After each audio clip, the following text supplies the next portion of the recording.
Okay, alam ko naman, si Andre may aso, ikaw may pusa. Pero maiba tayo, kung hindi aso o pusa, anong aalagaan ninyong pet? Gandang tanong yan. Ako, maraming reptiles. Reptiles? Uy! Which I have sa ngayon. Naalala ko. Takot ako Yes. sa reptiles, ayoko reptiles. Siguro, no?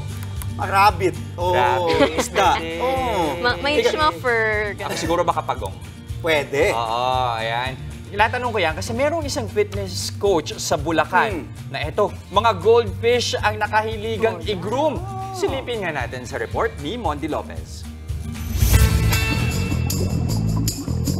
Time out muna sa mga fur parents. Say hello sa mga fish keeper dyan. Fish check muna tayo. Pakiflex nyo nga ang jumbo goldfish ninyo.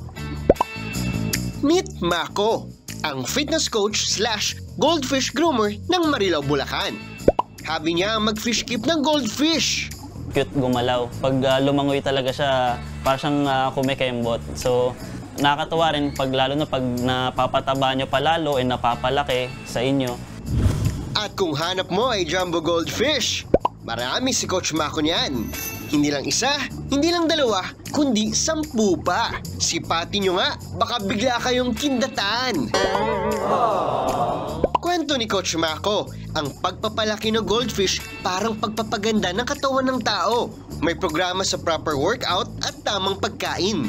Yung jumbo goldfish po, maraming pagdadaanan ng goldfish para lumaki ng ganun eh. Hindi rin po yun basta basta pakain ka lang magiging sobrang laki na yung isda. Marami pong kailangan i-consider tulad ng water quality, laki ng tank, yung filtration, yung tamang pagkain, tamang paglinis ng aquarium o yung tubig po nila.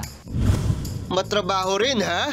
Ayan, isa to sa mga jumbo goldfish na inalagaan ni Mako. Kita nyo naman, napakalaki. Combination siya ng orange and white na color. O kaya minsan red or white.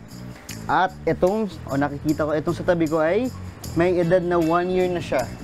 Ang laki niya. At dahil jumbo goldfish, sukatin natin. Ito na. Ayan na. Oh, kasing laki ng palad ko. Ang cute. Naramdaman ko siya. Laki, di ba? Ayan. At kung makikita nyo rin yung sa kanyang ulo, yung tinatawag na wen growth o parang mga bula-bula na nag-form sa kanyang mukha. Kaya mas lalo siyang cute. Okay? Okay ba tayo? Okay ka? Oh, mukhang gutom pa siya. Pero teka, bakit nga ba mga isda ang napiling pet niya?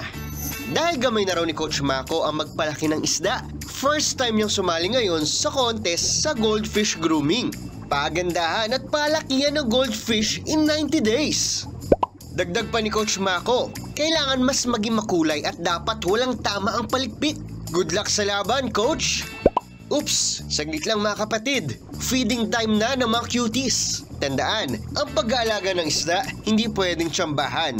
Kailangan ng pasensya at tiyaga para ma-achieve ang glow up. Fish tayo mga kapatid! Monty Lopez, News 5.